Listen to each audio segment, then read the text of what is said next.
पता है, हम सब किस्मत के खिलाफ, हालात के खिलाफ दिन रात एक लड़ाई लड़ रहे हैं। हम सोचते हैं जितनी ज्यादा मेहनत, जितनी ज्यादा चिंता, उतना ही जल्दी हम अपने सपनों तक पहुंचेंगे।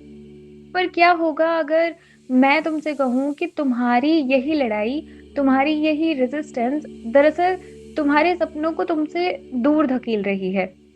आज मैं तुम्हें मैनिफेस्टेशन का वो सीक्रेट बताऊंगी जो तुम्हें मेहनत से नहीं बल्कि सरेंडर से मिलने वाला है। क्या तुमने कभी किसी मक्खी को बंद खिड़की पर सर पटकते देखा है?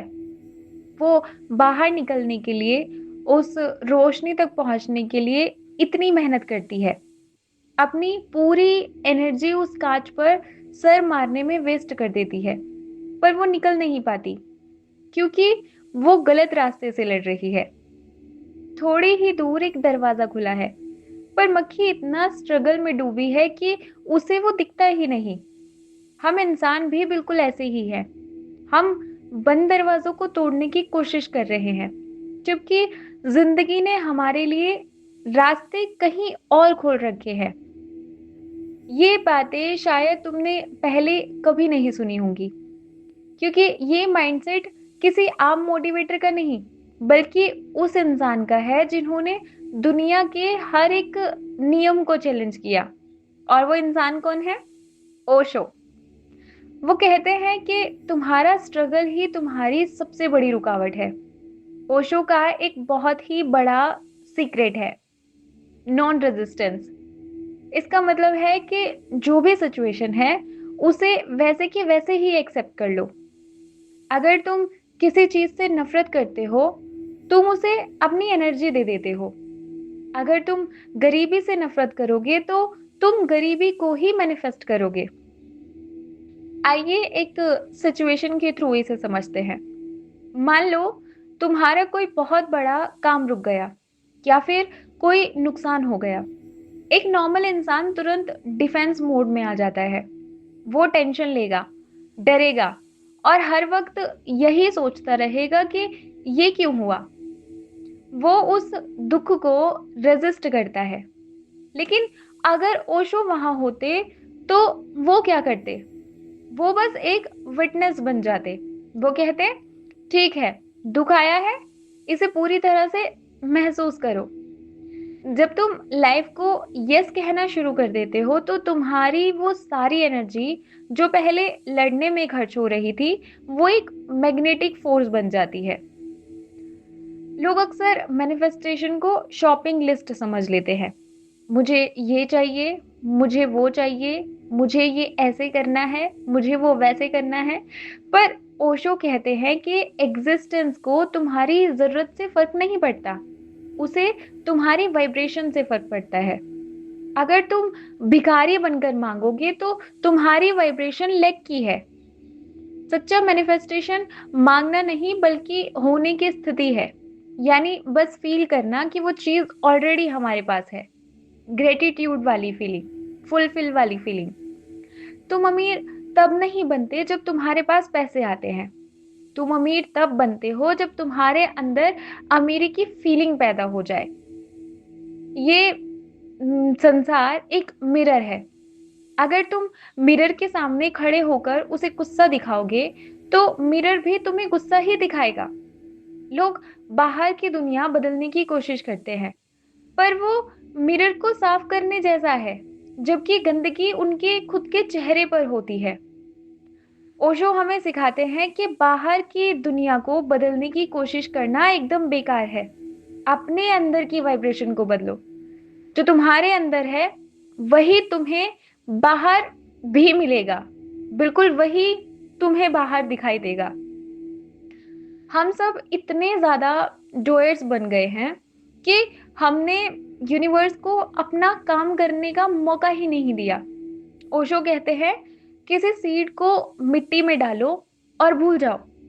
क्या तुमने कभी देखा है कि बीज मिट्टी से लड़ने बैठ गया? नहीं, वो बस अलाउ करता है एग्जिस्टेंस को कि वो उसे उगाए। मैनिफेस्टेशन में ट्रस्ट का मतलब है कि तुमने अपनी डिजायर यूनिवर्स को बता दी, अब उसे होने दो। बार बार मिट्टी खोद खोद कर देखना कि हुआ या नहीं हुआ मैनिफेस्टेशन की एनर्जी को मार देता है। क्या तुमने कभी ध्यान दिया है कि तुम्हारे दिमाग में हर वक्त कितना ज्यादा शोर रहता है? हमारी 90% एनर्जी फालतू की बातों में वेस्ट हो जाती है। ओशो मौन यानी साइलेंस पर बहुत ज्यादा जोर देते हैं। जब तुम शांत होते हो तब तुम्हारी डिजायर की आवाज यूनिवर्स तक साफ पहुंचती है। वो शांति ही वो मिट्टी है जिसमें तुम्हारे थॉट जड़ पकड़ते हैं। जितना गहरा तुम्हारा साइलेंस होगा उतनी ही तेज तुम्हारा मैनिफेस्टेशन भी होगा। ओशो का सबसे क्रांतिकारी थॉट है, फ्यूचर है ही नहीं। वो ऐसा बोलते हैं कि फ्यूचर एग्जिस्ट ही नहीं करता, फ्यूचर जैसा कुछ है ही नहीं। सब कुछ जो भी है वो बस अभी है, प्रेजेंट मोमेंट में। एक आम इंसान कहता है जब मुझे मेरी ड्रीम जॉब मिलेगी तब मैं खुश होऊंगा, जबकि ओशो कहते हैं अभी खुश हो जाओ और जॉब तुम्हारे पीछे भागेगी।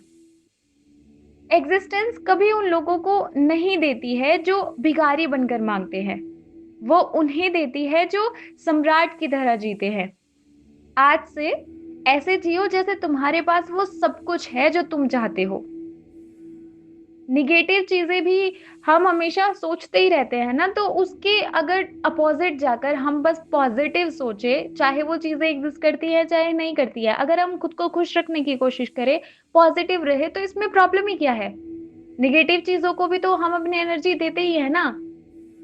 Okay fine. सरेंडर का मतलब हार मानना नहीं है, बल्कि बड़ी शक्ति यानी कि वो डिवाइन फोर्स, उस यूनिवर्स पर ट्रस्ट करना है।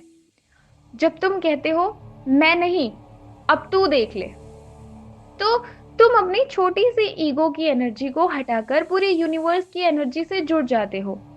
अब हम बस अकेले मैनिफेस्ट नहीं कर रहे, पूरा यूनिवर्स हमारे जरिए मैनिफेस्ट करने में लग जाता है। जब तुम सरेंडर करते हो तो मैनिफेस्टेशन कोई मुश्किल काम नहीं, बल्कि एक गेम बन जाता है। तो चलिए आज से एक छोटी सी प्रैक्टिस करते हैं। सिर्फ 7 दिनों के लिए नॉन रेजिस्टेंस का यूज करते हैं। इन 7 दिनों में जो भी हो, चाहे वो हाँ तुम्हें बुरा लगे या फिर अच्छा, उसे एक्सेप्टेंस के साथ देखो। किसी के साथ लड़ो मत, किस्मत को कोसो मत। तुम पाओगे कि 7 दिन बाद तुम्हारे पास इतनी ज्यादा एनर्जी इकट्ठा हो गई है कि तुम जो भी सोचोगे वो रियलिटी बनने लगेगी। क्या तुम रेडी हो इस 7 दिन के चैलेंज के लिए?